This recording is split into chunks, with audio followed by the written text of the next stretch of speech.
asking for opinion sa inilabas po ng Supreme Court na desisyon, no? Yeah, hindi po 'yung tungkol kay Benny Abante. Mitchell Villa, tungkol po 'yon sa isang kandidato, no? Na I think ang desisyon was 1985 ang pinagbatayan at may isa pang kandidato. It's not about Benny Abante, but it's applicable to the case of Benny Abante. Magandang gabi po ka Eric, sa amin ni Jaime Badoy. Kaano-ano mo manong Jaime, si Ma'am Lorraine Maribadoy. Hilario Liover, thank you manong Jaime Badoy. Mga kababayan, before po natin pag-usapan part 2, itong confidential fund na dapat may paliwanag natin na wala pong pagkakamali at hindi po ito dinaya ni Vice President Sara Duterte upang maintindihan ng ating mga kababayan, si Frank Liao, and then si Hilario Liover and si Jaime Badoy, nabasa ko na po, Ramel Viga Cabrera, and then dito sa YouTube, sila Mel Smile, nabasa ko na, Albert Miranda, Leo Vigeldo Cardenas from Burungan City, Samar. Hello po ka Eric, watching your YouTube, si Vanji Lopez, si Jerry Niguza, ang dami nyo na ha.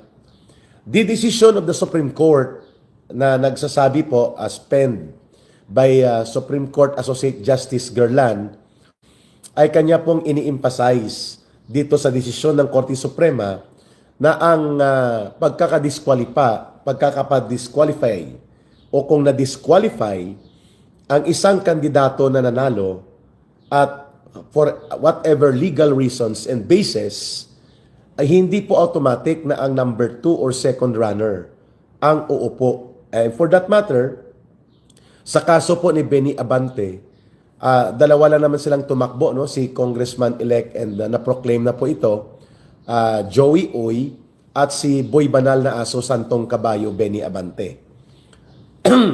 Sa halala na ito, hinanapan ng butas ng COMELEC at nila Abante, of course, upang ma-disqualify si Joey Uy on the ground of citizenship, no question of citizenship na hindi daw siya natural born Filipino citizen.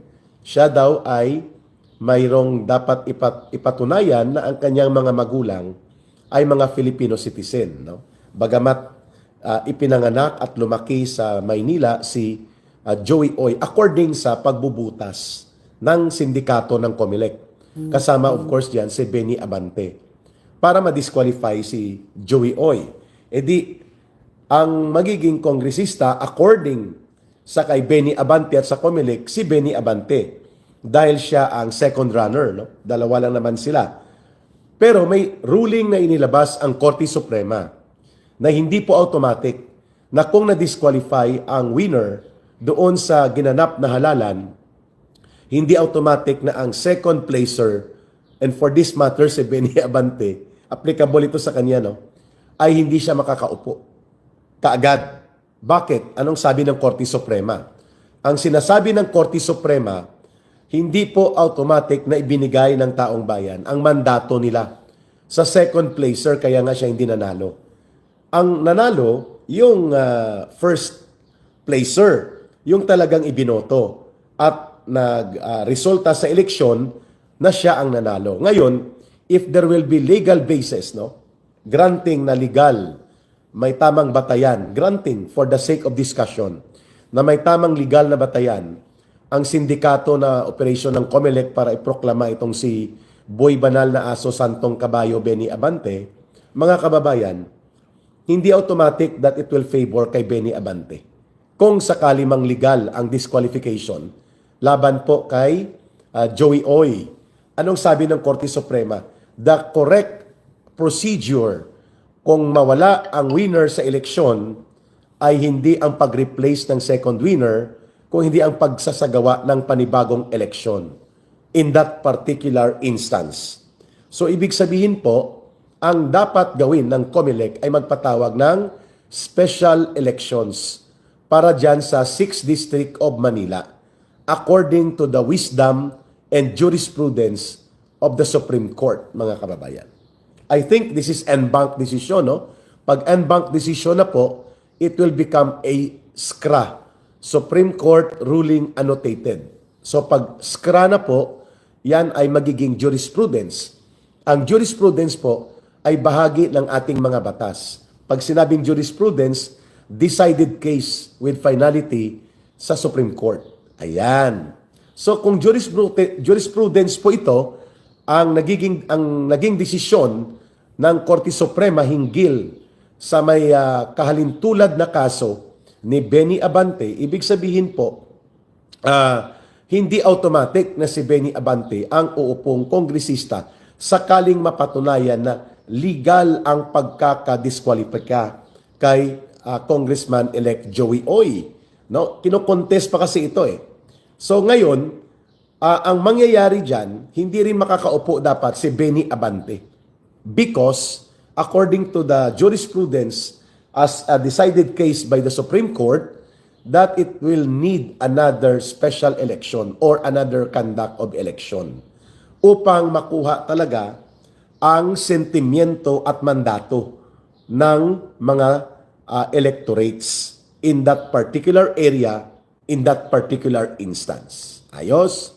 So, pero sabi ng mga nag-o-observe ngayon, kung ganun ka sindikato ang COMELEC at pauupuin nila si Benny Abante, aba, may kalalagyan sila dito sapagkat pwede po silang kasuhan ng paglabag sa batas na hindi nila sinunod ang jurisprudence on the particular case na related po sa particular case na ito ni Benny Abante.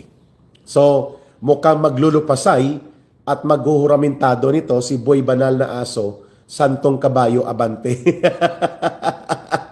Abante na sana, atras pa. Mga kababayan, abante na sana, atras pa. Ayun. So, talagang ang Panginoong Diyos ay magbibigay po ng pamamaraan na yung mga hindi matuwid ang ginagawa ay may kalalagyan at may pananagutan. It is a matter of time, mga kababayan. So, malinaw na hindi ito automatic that will favor Benny Abante kung magiging legal man at tama itong disqualification ng sindikato, desisyon ng COMELEC dito sa 6th District ng Manila. Ito'y dadaan sa isang eleksyon according to Supreme Court. Sige, tingnan po natin kung ito ay magaganap at mangyayari sapagkat alam naman natin ang sindikato na COMELEC ay talagang gagawa yan ng paraan sapagkat malamang sa malamang bayad po itong desisyon na ito na iluklok si Boy Atras Abante dyan sa pagiging kongresista ng 6th District of Manila bagamat siya po ay talunan sa eleksyon. Okay. Well, ngayon po pag-usapan po natin ang kaso nitong si Benny Abante, si Boy Dila, di ba? Well, delat, hindi ka pa rin makakaupo. Abay, mong akala niya, siya ay makakaupo na bilang kongresista, miski siya ay natalo nitong si Joey Uy. Kung matatandaan niyo po, natalo siya bilang isang kongresista at ito naman po ay parusa ng taong bayan sa kanya dahil sa kanyang Boy Dilang ginagawa sa Kongreso, kung saan binaboy niya yung proseso ng Kongreso at ginawa niyang talagang instrumento para gipitin ang mga Duterte at kanilang mga aliado. Well, nakatikim po siya na hagupit ng taong bayan. Pero si Boy Abante, si Boy Dila, abay umasa na siya'y makakaupo. Bakit? Kinuntsaba ata ang COMELEC. Kinuntsaba ang COMELEC at sinabi na hindi raw natural born Filipino itong kalaban na si Joey Uy. Well, alam niyo po, sa ating saligang batas, dati-rati po, under the 1935 Constitution, dapat para ikaw ay maging natural born Filipino, ang tatay mo ang dapat maging Pilipino. Pero binago na po yan. Mula po, kung hindi po nagkakamera, 1973 Constitution. No? Ngayon po, kay tatay, kay nanay ay natural born Filipino, sapat na po yan para isang Pilipino ay maging natural born Filipino. Sa kaso po ni Joey Uy, talaga naman po ang tatay niya ay naturalized Filipino, pero nanay niya ay natural born Filipino. At dahil ang nanay niya ay natural born Filipino, syempre siya ay natural born. Pero nakapagtataka pa, bakit po ang second, yung parang second, anong tawag doon, division ng COMELEC ay nagdesisyon na babaliwalain ang kanyang Certificate of Proclamation dahil daw po di umano sa pagiging hindi natural born. Kasi sa saligang batas natin, hindi sapat na ikaw ay Pilipino. Kasi po pwede ka maging Pilipino through naturalization. Yung nag-a-apply ka no, sa hukuman o sa OSG. Kinakailangan talaga ang natural born ay meron kang dugong Pilipino. Kung ikaw ay, ang nanay mo o tatay mo ay Pilipino, whether or not married o hindi. Ang punto po is nakapagtataka. kung bakit matapos maproklama si Uy, saka siya i-disqualify. Now, syempre, hindi maalis sa isipan ng tao na luto ito. Bakit? Kasi nga, napakatinding aliado na administrasyon itong si Boy Dila. At siguro dahil siya matinding kaalyado ng administrasyon, syempre, napabura, no? Yan po iniisip ng marami. Ako po, hindi ko maintindihan. Kung talagang pinakita naman ni ni Joey Uy na siya, ang nanay niya ay natural born Filipino, talagang wala pong kaduda-duda. Simple lang po yan. Sa mga abogado, alam namin yan na hindi kinakailangan na tatay lamang ang maging natural born Filipino. So nakapagtataka po yung decision na yan kung totoo naman na ang nanay niya ay natural born Filipino. Wala pong basihan. At saka bakit atat na maanal yung proclamation? Alam niyo po, iba ang eleksyon ng Kongreso. Bakit? Kasi hindi po gaya ng Senado na merong 12 naiiwan. Wala pong naiiwan na kongresista dito sa Pilipinas. Kada 3 taon, talagang nauubos ang kanilang termino. At kung hindi mapoproklema ang mga kongresista, wala tayong kongreso. Dahil nga po importante na magpatuloy ang gawain ng kongreso, dahil ang pinaka-importanteng gawain nila pagdating ng Hulyo ay yung pantaon ng budget, nakasaad sa ating Omnibus Election Code na wala talagang tinatawag na pre-proclamation controversy ang mga kongresista. Ibig sabihin, yung mga dayaan, hindi po pwedeng makonsidera yan. Basta tuloy-tuloy lang ang bilang ng boto at kung sino ang pinakamalaking boto, siyang madideklarang panalo as kongresista. Kasi importante na sa lalong mabilis na panahon, maproklema yung mga nananalong mga kongresista. Otherwise, wala tayong kongreso na gagawa ng budget pagdating ng July. So nakapagtataka na bagamat walang pre-proclamation controversy ang mga kandidato para sa kongresista, nagkaroon ng ganitong kontrobersiya pagdating kay Joey Uy. Now, ang pagkakaalam ko po, talaga naman pag ikaw ay nanalo na proklama na, at hindi pa nag-a-assume ng opisina, meron pa talagang jurisdiction ng COMELEC, no? Pero ang COMELEC dapat magdesisyon pagdating sa issue ng citizenship sa hiwalay na aksyon na tinatawag na co-waranto. Hindi ko po alam kung nagkaroon ng co-waranto yan. Kasi kung yan po ay yung nauna ng aksyon para ideklarang null and void yung kanyang certificate of candidacy, yan po ay sakop na ng pre-proclamation controversy. No? Importante na kapag naproklama na, magkaroon talaga ng direct challenge sa citizenship sa pamamagitan ng co-waranto. So hindi ko lang po alam kung yung decision na yan ay sa pamamagitan ng co-waranto petition, pero sa tingin ko po hindi, kasi napakabilis sa mga decision yan. Wala pang 1 buwan ang eleksyon natin, meron silang desisyon sa co-waranto. So sa tingin ko, ito ay pa rin sa pre-proclamation controversy, no, na dapat hindi na-entertain ng COMELEC. Now, ang tanong, abay ang Boy Dila ay nag-celebrate na. At sabi niya, ipagpapatuloy daw niya ang gawain ng Huwad Committee. Well, Boy Dila, ikaw ngayon ang dinidilaan. Hindi ka uupo. Bakit? Well, ngayon po kasi, nagkaroon na ng bagong desisyon ang Korte Suprema. Ito po yung Mangundadato versus COMELEC. Na yung second placer rule ay hindi na po ipapatupad. Ano ba yung second placer rule? If for any reason, yung nahalal na opisyal ay na-disqualify at hindi mag-qualify doon sa kanyang opisina, yung second highest number of votes ang siyang uupo. Well, sabi ng Korte Suprema, hindi tama yan. Dahil sa eleksyon, merong pinili ang taong bayan. Ang second placer, bagamat siya ay second placer, hindi siya pinili ng taong bayan. So ang talunan, full stop. Hindi po pwede na siya ay mapoproklema kung madidisqualify yung naproklema. Lalong-lalo na kung ang posisyon ay kongresista. Kasi nga, importante yung pagkakaroon ng mga kongresista. No? Otherwise, wala tayong budget. So ito pong decision nito, ito po ngayon ang applicable kay Boy Dila. Bagamat nagdidiwa na si Boy Dila na akala niya babalik siya sa Kongreso at mga api na naman siya sa Huwad Committee, hindi, Boy Dila. Buti nga, belat. Hindi ka uupo dahil dito sa bagong desisyon ng Korte Suprema. Ang sabi ng Korte Suprema, ang binoto ng taong bayan, yung pinakamataas na boto. Kung if any reason, matapos magproklema, hindi siya makaupo, magkakaroon ng vacancy. Kinakailangan kung maghalal na naman ang taong bayan ng bagong kandidato o bagong kongresista pagdating dito nga sa kaso ni Joey Uy. Sabihin nating matalo si Joey Uy sa M-Bank kasi mula doon sa second division, mag-motion for reconsideration naman yan at dadalhin sa COMELEC. No? Pero ako naman naniniwala na karamihan naman, if not all of them, hindi, karamihan pala, may isa doong non-lawyer, no? Ay abogado, alam naman nila na kapag ang nanay natural born Filipino pa rin yung anak. Pero if for any reason, hindi mabago itong desisyon nito at masustain na pa yan ng Korte Suprema, ang realidad, hindi uupo si Boy Dila.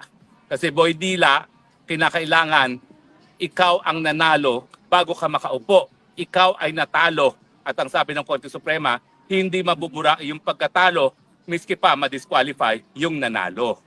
Ang solusyon dyan, magkaroon ng special election. Pero ang number 2, hindi uupo. Alam niyo po, kahit saan yung tignang anggulo, meron pa rin katarungan.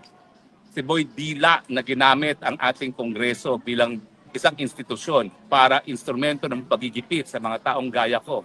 Ayun, sinuka ng kanyang mga constituents, matapos masuka, parang gumawa ng paraan na siya ang manalo. Kasi hindi ako mapaniwala na on its own, yung COMELEC ang nag-disqualify kay Joey Uy. Sigurado ko na siya mismo ang nagsampa ng disqualification. Pero yun nga, kung ako naman, sinuka na ako ng aking mga constituents, hindi ko na pagpipilitan ng sarili ko, di ba? Ang sama naman nun, gahaman talaga sa kapangyarihan. May pagkakapal. Pero yun nga po, no, sinuka na siya at ang gusto pa rin niya ay siya pa rin ang umupo. Well, sorry ka na lang. Ang tawag dyan, karma. Karma, dahil hindi ka naging tapat sa iyong tungkulin. Ang trabaho ng kongresista, tagagawa ng pulisiya. Ang trabaho ng kongresista, bigyan ng solusyon ang problema ng kagutuman, ng mababang sweldo, ng kakulangan ng trabaho, at saka ang peace and order. Hindi trabaho ng kongresista na manggipit ng mga kalaban sa politika. Karma talaga yan. Lalong-lalo na sa isang tao na nagpapanggap na siya ay anak na isang ministro ng Panginoon. Yung mga kabastusan na ginawa mo sa akin at sa ibang tao sa Kongreso, yan ba'y gawain ng Kristiyano? Kapwa Kristiyano pa naman kita. Ano ba yan? Ewan ko ba sa pagdadasal ko hindi ko nga maintindihan bakit nagkaroon ng Kristiyano gaya mo. Kasi baka isipin ng maraming nanonood sa'yo na lahat ng Kristiyano gaya mo. At saka ano ba yung dila-dila mo pa? Hindi ko maintindihan, pahubad-hubad ka pa padila-dila, yan ba'y gawain ng isang ministro ng Panginoon? Maya ka naman at hindi naman ako nagtataka na dahil dyan, bokya ka ngayon at ikaw ngayon ay ordinaryong mamamayan. Bagamat ikay nagtanais na makaupo, hindi mangyayari yan. Kahit anong lakas mo pa sa tambaluslos, magsanib puwersa pa kayo, bokya ka na. Dahil sa demokrasya, pag sinuka na ng taong bayan, hindi na hinihigop ang suka. At ang gusto mong mangyari, higupin ng taong bayan, sinuka nila. Hindi po yan mangyayari. At salamat na lang. At nandyan ang desisyon ng Korte Suprema. Moral of the story, talaga pong may karma. Moral of the story, the golden rule. Moral of the story, gampanan ang katungkulan na may katapatan at merong sinseridad. Para sa ganun, mamahalin ka ng iyong mga constituents at ng taong bayan. Alam mo, hindi kita kinaiinggitan. Dabi mo nga sigurong kita dahil sa iyong pagiging malapit sa kusina dyan sa Kongreso. Sandamukan siguro yung mga proyekto na alam naman natin na nagiging dahilan para kumita ang mga nasa puder. Pero, hit-hit ka naman. Paano ka nakakatulog sa gabi niyan? Paano ka babalik sa simbahan mo patapos na lang lahat ng ginawa mo sa Kongreso? Diba ang Diyos ay pag-iibig? Wala kang pinakita kung hindi contempt nung ikaw ay nakaupo sa Kongreso. There is a God, and that God has punished you, Boy Dila. Hindi ka uupo sa 20th Congress. Hallelujah! Praise the Lord! Yan talaga ang sinasabing God made justice. Maraming salamat po sa inyong patuloy pagtangkilik. Ito po inyong Spokes ng Bayan nagsasabi, I love you Philippines, you're the only country I have, the only country that I love. God bless the Philippines. Bye!